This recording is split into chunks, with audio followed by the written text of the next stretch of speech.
Okay, let's go. Let's go. Come on. First of all, Pakistan have just won by 9 wickets. Babar Azam with an unbelievable 100, one of the best hundreds. I'm not joking. I've ever seen.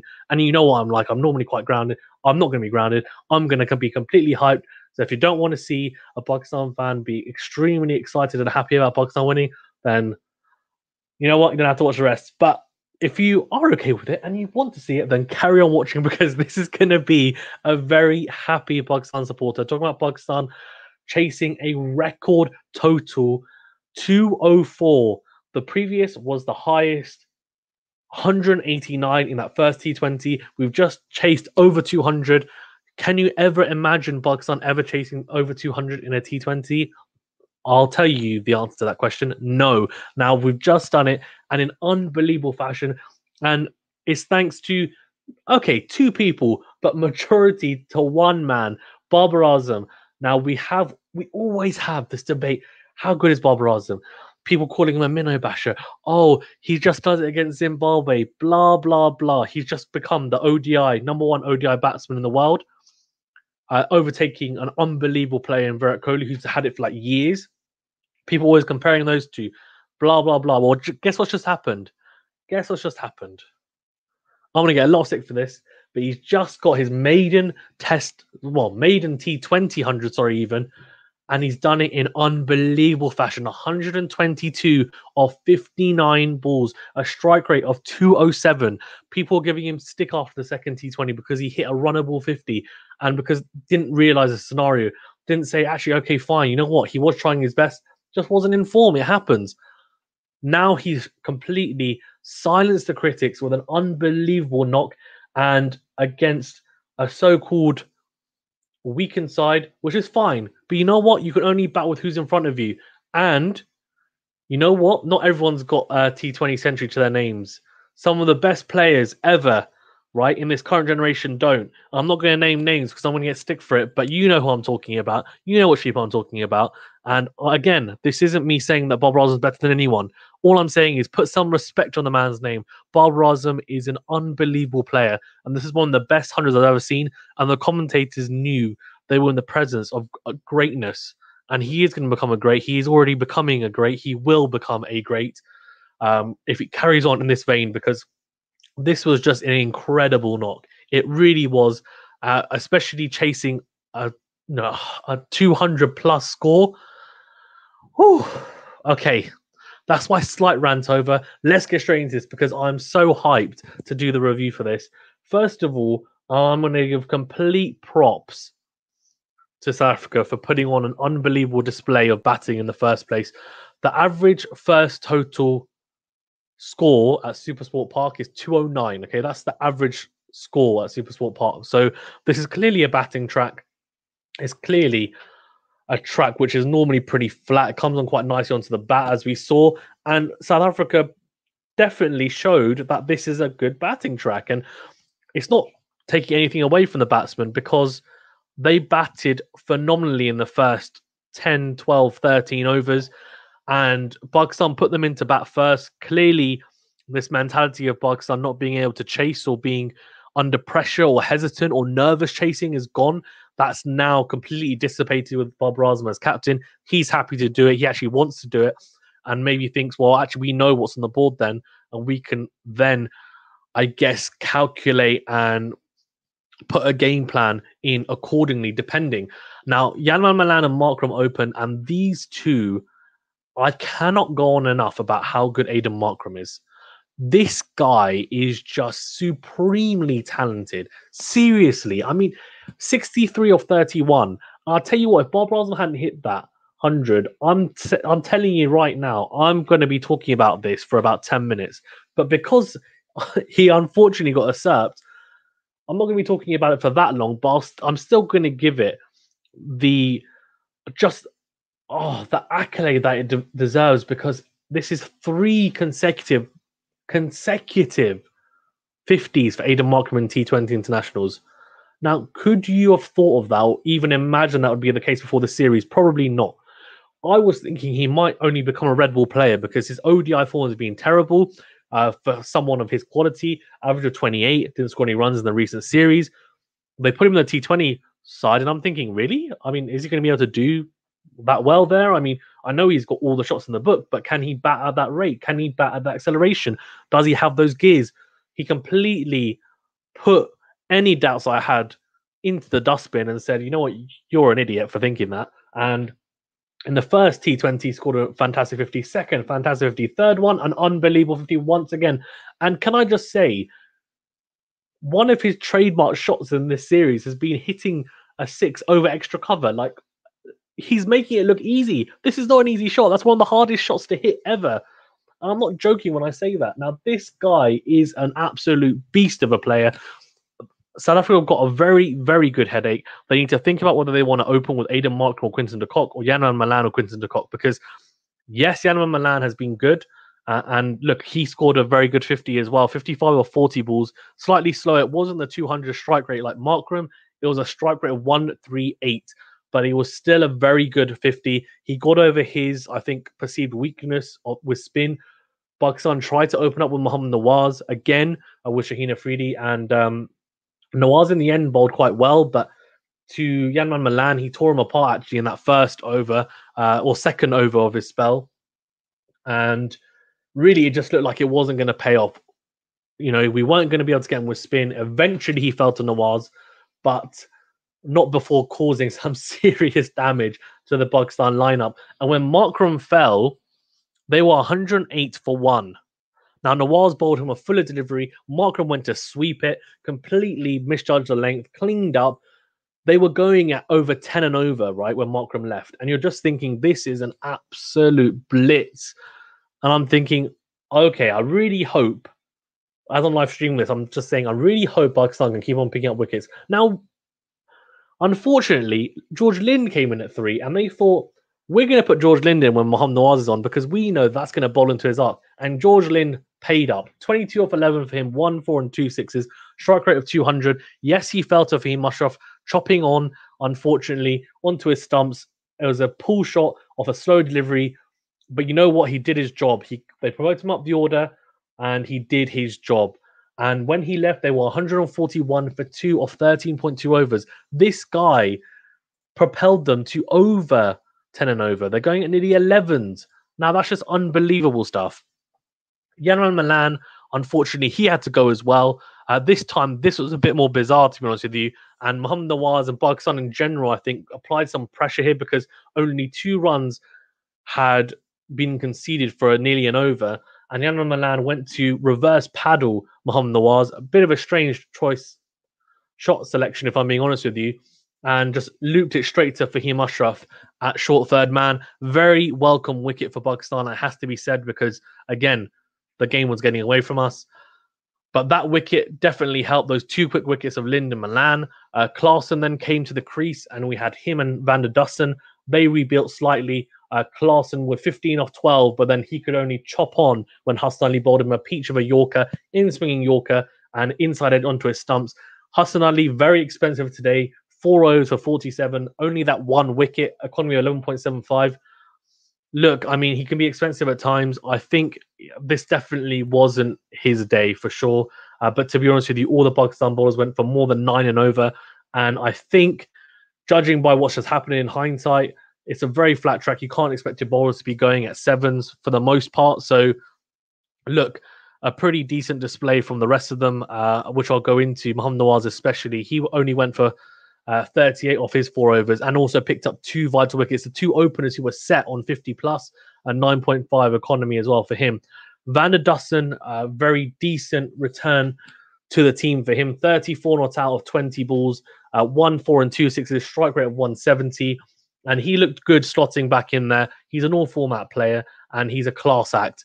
And Shaheen Afridi, unfortunately, bowled a couple of times into his arc from round the wicket, and it just drifted onto his pads, and he just said, thank you very much. I'm just gonna flick you behind square leg for 6 with the pace. I'm gonna use it to my advantage. Felakwe with a decent little knock of 11 off 8, only 1 4, a strike rate of 137 as well. So South Africa in the end propelled themselves to 203 for 5. At one point it looked like they might get 210, 220. I'm not joking. But a couple of regular wickets falling. I mean, that definitely helped. And towards the end, I think Pakistan definitely tightened up a little bit. Fahim Ashraf was very good, 4 overs for 37, 1 wicket, 9.25 economy, which again, you don't normally associate with being good, but in this context of this game, I think we need to be very realistic. It was good. And Shaheen Afridi again, look, 9.75 economy, 4 overs and 1 wicket for him. Haris Rolf went for 10 and over, no wickets. Again, not his best day. A bit disappointed to see no Mohammad Hasnain, because look, defending 140 is no walk in the park, but look, I can understand why they might have wanted to do it. In the end, I'm thinking we need to chase 204, and our previous highest total chase was done in the first T20 of this series, which was 189. Previously, it was in 2018 against Australia, which was 187. Can Pakistan chase a 200 plus score for the first time ever, which would have been unbelievable? And we got off to the best possible start. Rizwan and Babar, I mean, I just can't. Well, I say we got off to the best possible start. We didn't actually. The first 2 overs only went for 11 runs. And I'm thinking to myself, this is not a good start whatsoever, right? But then we brought it back. And we got 31 of the next 2 overs, which is unbelievable stuff from these two. Babar Azam and Rizwan. And Babar Azam set the tone, I think, with one shot, which is a pickup shot over cow corner, hitting Brian Hendricks for 6. And I'm just thinking to myself, this is going to be on. This is on. We can do this. If we don't find, but the intent is there. And Mohammad Rizwan and Babar Azam. And one thing I want to really point out, the most vital thing about this partnership, this 197-run partnership, was not just the hitting. Yes, we saw 6 sixes from a combined from both. Yes, we saw a combined 24s from both. But you know what was the most impressive thing about the two? Was the running between the wickets. A Shamsi over, his first over, right? This is the number 1 T20 international bowler in the world at the moment. Shamsi is someone who's feared, I would say, from most teams nowadays. Left arm wrist spinner, very tricky, very skilled. You know what we did? The first over from him, what do you think happened? It went for 9 runs. Now you might be thinking, hold on, it went for 9 runs, so there's a 4 or 6 in there somewhere, right? No. No boundaries whatsoever. The first 2 balls went for 2 each. Then a 1, then a 2, and you're just thinking, okay, that's already 7, then a 2. 9 off the over, done. Now that's what I'm talking about. And this is where I say rotating strike is so important. Being able to hit gaps and run and be smart with your batting is important. Making sure that you don't let the bowler settle is so important. And I will continue to stress that. And these two did that fantastically well. It was unbelievable to see. And Mohammad Rizwan is already busy. Babar Azam did the same thing as well. And what it meant is the bowlers were getting frustrated because they were thinking, we're bowling decent deliveries here. And they're not trying to hit us for boundaries. They're just hitting the gaps and running too. And they're utilizing their abilities. They're utilizing their looks. If Mohammad Rizwan, for example, he knows I'm very good on the leg side. So I'm going to open myself up. I'm going to go shift across my stumps, open up the leg side. Babar Azam thinking, you know what? I can do a bit more than that. I can play a bit later. And they showed a fantastic graphic of Babar Azam playing the ball very late, almost Williamson-esque, right? Like Kane Williamson, who we know loves to play the ball really late, but below his eyes. And you're just thinking, you know what? Babar Azam has a little bit of everything in this knock, because it's the touch and feel. There are a couple of boundaries he hit which went for 4, which is just running it off the face of the bat down towards fine third man for 4. Unbelievable. Then you also have him flicking it into the stands for 6, pulling Magala for 6. It's just cover drives, straight drives, flicks, cuts off George Lind, everything. You look at his wagon wheel, he's played it all over the ground. It was just an unbelievable knock. And it was someone who almost had a point to prove, maybe after some criticism, but also someone who looked like, you know what? I'm the man. I'm going to do this. I'm going to prove everyone wrong. I can score quickly. I'm the number 1 ODI batsman in the world. I'm a class act. And I'm going to show you guys what I can do. And I'm going to take my team as captain and lead from the front. And I am going to win us this game. And that's exactly what he did. It was an unbelievable knock. And you know what? It wasn't just him. Mohammad Rizwan with an unbelievable 73 or 47. The only thing I'll say is there was a slight element of luck, but that always happens with these big knocks. Babar Azam, I think it was twice of Shamsi, actually, it was. trying to almost hit towards that cow corner region in the air to split the two fielders. Didn't quite get it right twice. Dropped a lot, quite short to be fair, of long on. That's the only two false shots I can think of. Otherwise, it was a flawless knock. Similarly, Mohammad Rizwan hit one straight up in the air. Again, it was actually off Shamsi, who was, again, slightly unlucky, you could say, maybe. And Markram running in from the deep mid wicket boundary, couldn't get there in time. Next ball, Babar Azam dispatches him for 6, right? Rocky on the back foot. Now, I'm still in awe of this. It's been so soon after this match, but all I can say is this was an incredible performance. These two put on one of the best partnerships I've ever seen, and this was one of the best knocks in T20 internationals I think I've ever seen. I'm not exaggerating. Genuinely, 122 off 59 for Babar Azam, 15 fours, 4 sixes, strike rate of 207. It's just unbelievable batting. It really was incredible batting from Babar Azam, and I just can't stress enough how good this knock was. If you want your kid, if you have a kid, get them to watch this knock. Him and Markram, get them to watch it. But Babar Azam especially in today's match. If you're someone who plays cricket and you want to improve your batting, watch how he batted, because it's textbook stuff. There's not many slogs in there, if any, and he showed different everything. How to play the ball late, that's test match stuff. How to drive the ball on the floor, ODI stuff. How to hit 6, that T20 stuff. All parts of cricket, all parts of how to bat and bat well, from defensive to being proactive to being aggressive. Your different gears in cricket as a batsman. He showcased it in this knock. It was an incredible thing to witness. It was Mohammad Rizwan at times could only smile from the other end, because I could tell he was smiling at Babar Azam thinking, I'm witnessing greatness here.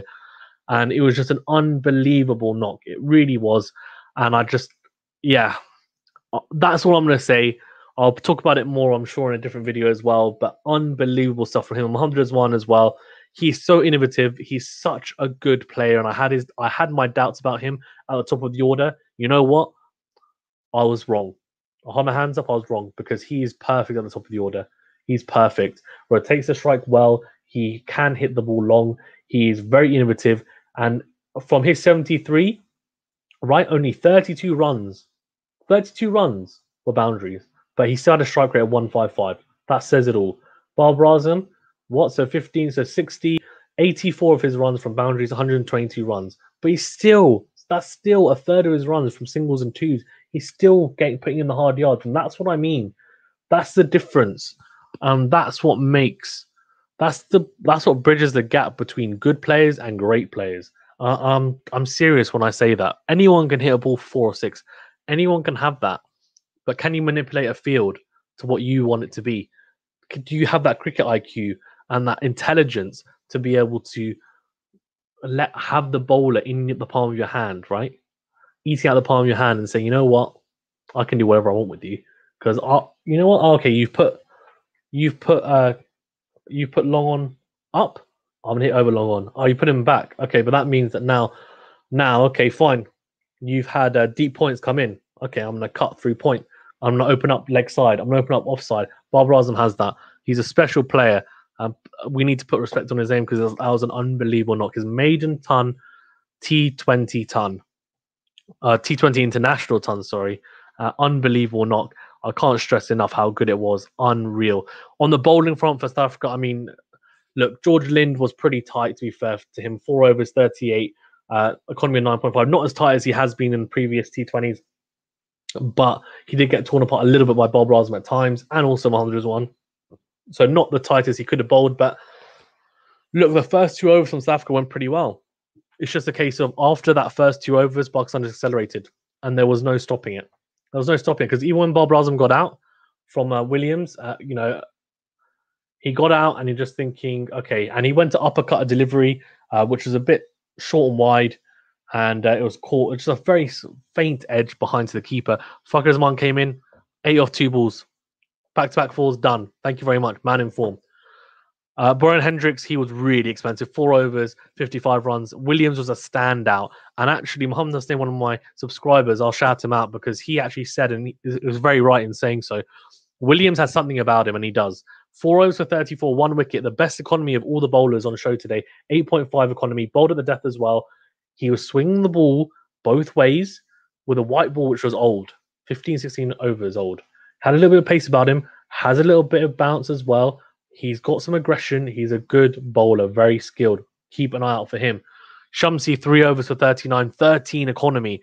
This is the number 1 T20 bowler in the world, right? That's what I'm saying. Pakistan, you can't say we didn't beat a good side, and you can't say that Pakistan didn't deserve this because they took apart the best ranked bowler in the world at the moment. And Magala, 3 overs for 38, economy of 12.67. Again, he was unfortunately a little bit inconsistent. 2 of his overs, the first ball went for 4. Well, the first ball of his spell went for 4. Then the second over, the first ball went for 6. So, you know, Babar Azam pulled him for 6. It was an unbelievable shot. Pakistan have chased a record 204. Their previous record was 189. Babar Azam has now become he's become the highest scorer in T20 internationals for Pakistan. So this is the highest score even of 122. Previously, it was 111, which was Ahmed Shahzad in 2011.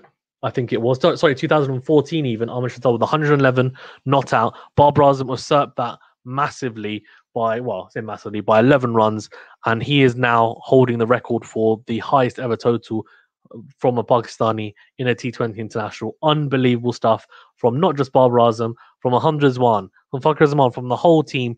Unbelievable win. We go 2-1 up in the series, and I can't wait for the 4 T20. Hopefully we can carry this momentum forward into the 4 T20, win that one, win the series, and it'll be 2 back-to-back series, 1 in South Africa, and that would be fantastic to be able to say.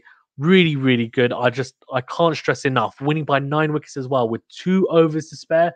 It was a cruise, and this is one of the first times, I think, since even starting the channel that I can say Pakistan have won a match at a canter.